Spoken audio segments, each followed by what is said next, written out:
Assalamualaikum warahmatullahi wabarakatuh. Nama saya Jasmine Azahra dari kelas E1 NPM 2106200-208. Di sini saya akan menyampaikan tugas remedial filsafat hukum dengan dosen pengampu Bapak Dr. Faisal SH.M. Hum.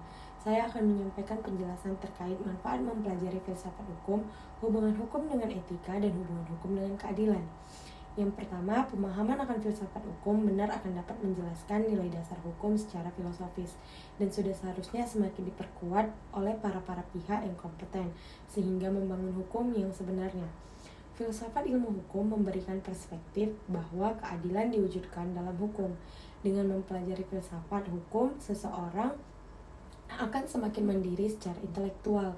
Misalnya, melatih diri sendiri untuk berpikir kritis khususnya dalam ranah keilmuan sehingga tidak mudah percaya pendapat orang lain. Namun, berupaya juga merenungkan dan mengkritisi setiap pendapat atau teori yang diterima.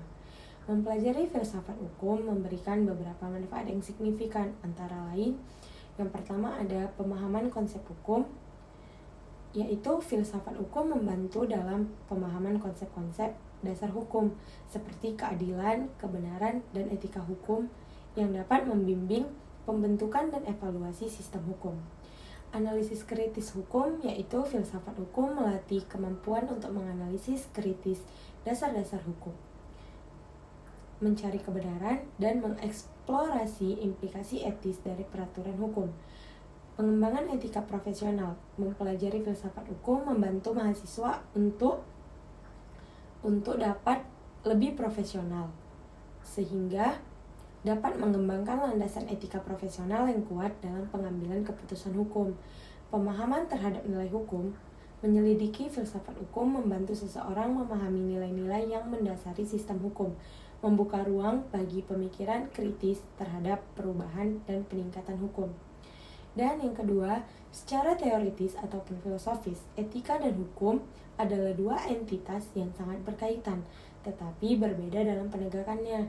Etika adalah ladang tempat hukum ditemukan dan hukum sendiri merupakan pewadahan hukum yang telah diberi sanksi dan diformalkan.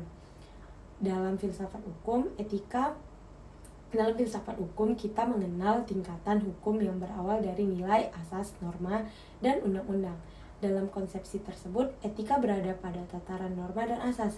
Dengan demikian, posisi etika adalah jauh di atas hukum. Dan yang ketiga, hubungan hukum dengan keadilan. Keadilan dengan hukum berhubungan secara vertikal, yang mana kedudukan keadilan berada di atas hukum.